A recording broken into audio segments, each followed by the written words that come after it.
Bienvenida, bienvenido a esta exploración. Hoy vamos a meternos de lleno en un texto que funciona como una bisagra, en una narrativa verdaderamente monumental, el libro de Josué. Y el punto de partida es de una tensión increíble. Hay que imaginar la escena. Acaba de morir Moisés, o sea, no un líder cualquiera. Para nada. Es la figura legendaria que los sacó de la esclavitud. Y ahora tienes a toda una nueva generación parada a orillas de un río, mirando una tierra que sí, les fue prometida, pero que no está vacía. Para nada. Está llena de reinos, de ciudades amuralladas. Exacto, y de gente que no los va a recibir precisamente con los brazos abiertos. La incertidumbre es, pues, total. Exacto. Las fuentes que manejamos son pasajes clave de este relato, que van desde el nombramiento de este nuevo líder, Josué, hasta la conquista y el reparto de ese territorio. Lo que queremos entender hoy es qué mueve los hilos de esta historia. Claro, cómo se construye un liderazgo desde cero. Ajá. ¿Y qué papel juega la obediencia? A veces hasta un punto que parece irracional. Y sobre todo, cómo se conectan estas ideas tan potentes de promesa divina, guerra y la tierra como un destino final. Es que es una mezcla explosiva, y todo arranca justo ahí, en ese primer momento, en la transición de poder. A Josué se le da el mando, pero fíjate que lo primero que recibe no es un mapa. No es una estrategia militar. Es una promesa. Es una promesa. Sí, eso me llamó muchísimo la atención. Antes de darle cualquier orden, le dicen: como estuve con Moisés, estaré contigo. No te dejaré ni te desampararé. Es como si la base de toda la operación no fuera la fuerza del ejército. No. Sino esta garantía de acompañamiento divino. Es que esa es la piedra angular de todo. No se le promete que será fácil. Se le promete que no estará solo. Y como fórmula de legitimación es potentísima. La autoridad de Josué no nace de su carisma, digamos, sino de ser el heredero de la misma presencia que acompañó a Moisés. Conecta el pasado con el futuro. Ok, entonces desmembremos el primer gran tema que salta a la vista. La obediencia como el eje sobre el que gira todo. Para bien y para mal. La instrucción que recibe Josué es: esfuérzate y sé muy valiente. Pero luego el texto aclara para qué. Y ahí está la clave. No es valentía para la batalla, o sea, no principalmente.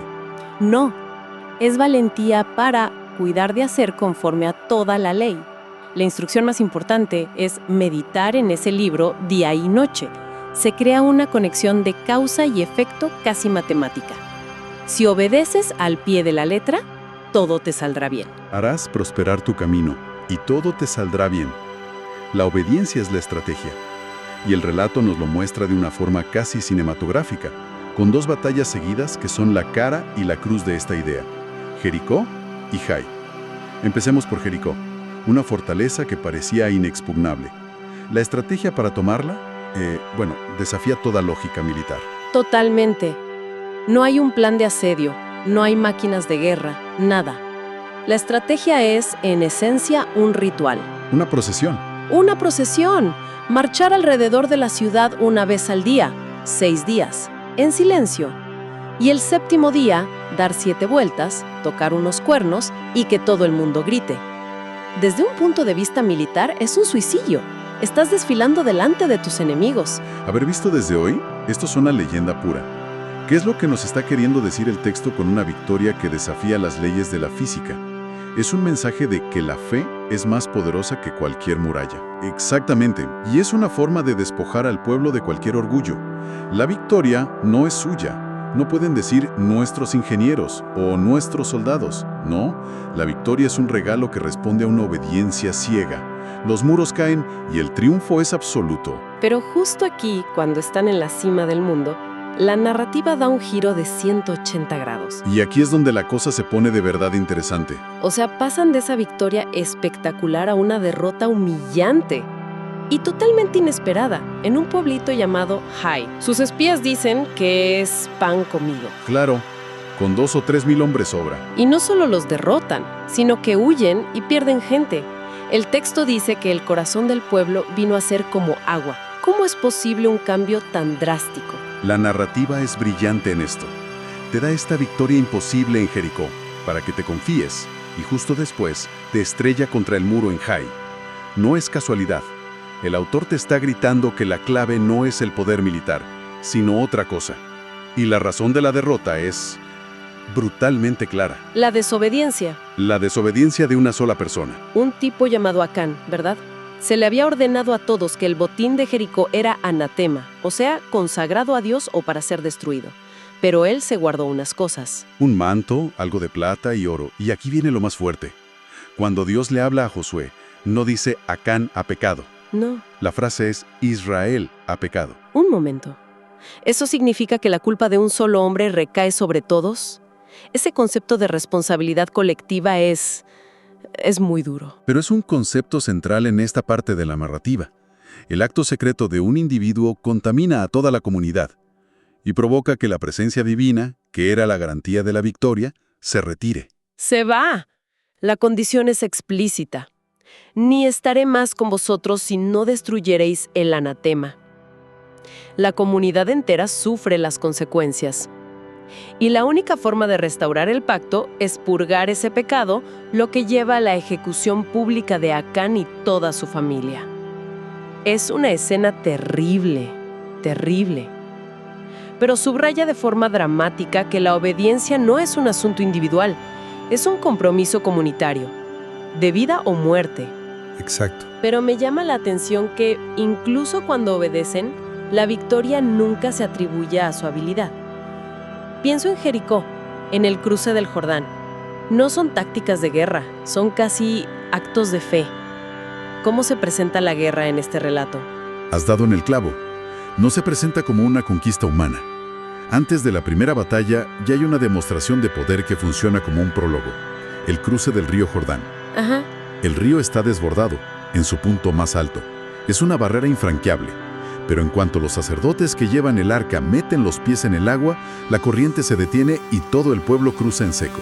Es un eco evidente del cruce del Mar Rojo con Moisés. Claramente sirve para legitimar a Josué, para que la gente vea que Dios está con él. Pero también para infundir miedo, ¿no? Por supuesto. El texto dice que cuando los reyes cananeos oyeron esto, desfalleció su corazón. Y a partir de ahí, la escala de la intervención divina solo aumenta. En la batalla contra los 5 reyes amorreos, mientras persiguen a sus enemigos, el relato dice que Jehová arrojó desde el cielo grandes piedras sobre ellos. Y hay un detalle increíble, fíjate en esto. Murieron más por el granizo que por la espada de Israel. Por fuera, ¿no? Y por si eso fuera poco, llegamos al momento más extraordinario de todo el libro. A Josué se le acaba el día.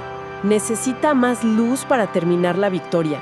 Y le habla a Dios y, delante de todo el mundo, grita: Sol, detente en Gabaón, y tú, luna, en el valle de Ajalón. Y el texto afirma con una solemnidad absoluta: y el sol se detuvo y la luna se paró, y no hubo día como aquel.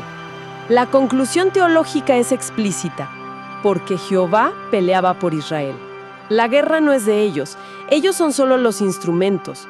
Pero esta idea de guerra santa también tiene un lado increíblemente oscuro, esta orden recurrente de anatema, de destruir todo y a todos en las ciudades. ¿Cómo lo justifica el propio texto? El texto ofrece una justificación teológica muy clara, sobre todo en los discursos finales de Josué. La orden de destrucción total se presenta como una medida preventiva radical. La lógica es que si dejaban vivos a esos pueblos, los israelitas acabarían adoptando sus prácticas religiosas. Claro, adorando a sus dioses y por tanto rompiendo el pacto. Exacto, lo que finalmente los llevaría a su propia destrucción. Es una lógica de pureza religiosa llevada a su extremo más violento. Es una tensión constante. Se les puede ser valientes y luchar, pero las victorias claves son milagros. Es como si su única tarea fuera presentarse y obedecer, y Dios se encargara del resto. Esa es la idea. El esfuerzo humano es necesario, pero nunca es el factor decisivo. La victoria es siempre un acto de gracia. Y después de toda esta violencia, de estas batallas épicas, el ritmo del libro cambia por completo. De repente parece que estamos leyendo un registro de la propiedad. ¿Por qué este cambio tan drástico? Es un cambio de ritmo deliberado y fundamental. Pasamos de la conquista a la posesión. Y sí, capítulos enteros se dedican a delinear, con un detalle que podría parecer tedioso, las fronteras exactas de cada tribu. Ajá. Pero su propósito es crucial. Es la prueba tangible, el mapa catastral que demuestra que la promesa, hecha siglos atrás a los patriarcas, se ha cumplido. La tierra deja de ser una idea abstracta para convertirse en algo concreto. Y en medio de todo ese lenguaje administrativo, surgen un par de historias humanas que son fascinantes. La primera, la de Caleb. Un personaje increíble, increíble. Tiene 85 años y se presenta ante Josué. Le recuerda una promesa que le hicieron 45 años atrás cuando era uno de los 12 espías. Y a diferencia de los otros 10, que volvieron aterrorizados, él confió. Y ahora viene a cobrar su recompensa. Pero no pide un valle tranquilo para su retiro. No, para nada. Pide la región montañosa de Hebrón, la misma que estaba habitada por gigantes. Y a sus 85 años dice: «Todavía estoy tan fuerte como el día que Moisés me envió. Dame pues ahora este monte». Es una demostración de fe que no envejece. Es el contraste brutal con la generación que murió en el desierto por falta de fe. ¡Qué personaje! Y luego está el otro caso que rompe los esquemas. Las hijas de Zelofojad. Otro momento sorprendente. En una sociedad profundamente patriarcal, 5 hermanas se plantan delante de toda la cúpula de líderes. Su padre había muerto sin hijos varones. Lo que significaba que su linaje y sus bienes se perderían. Pero ellas reclaman su derecho a heredar basándose en una ley que Moisés había dictado. Y lo consiguen. Josué les concede su herencia. Eso es muy significativo. En medio de un relato de guerras, tienes este pequeño inciso sobre los derechos de propiedad de las mujeres. Demuestra que el reparto de la tierra también tenía que atender a la justicia en casos particulares. Entonces, todos estos detalles, los mapas, las historias de Caleb y estas hermanas, todo construye hacia la gran conclusión temática del capítulo 21. La que dice que, de esta manera dio Jehová a Israel toda la tierra. No faltó palabra de todas las buenas promesas. Todo se cumplió. Es el cierre, la promesa materializada. Es el clímax de todo el viaje que empezó en Egipto. La fidelidad de Dios a su palabra queda demostrada de forma irrefutable. Y otra muy distinta es mantenerla. Y supongo que de eso van los discursos finales de Josué que cierran el libro. Exactamente. El libro no termina con la victoria, sino con el pueblo ya asentado y un Josué anciano que reúne a todos para su despedida. Y sus discursos son un gran recordatorio. Les repasa toda la historia. Ajá. Subrayando una y otra vez que no fue su espada ni su arco lo que les dio la victoria. Pero no es un discurso para ponerse nostálgicos, es una advertencia durísima sobre el futuro. Básicamente les dice, todo lo bueno que les ha pasado se puede revertir. Una advertencia muy cruda. Si se mezclan con la gente que queda, si adoran a sus dioses, la misma mano que les dio todo se los puede quitar.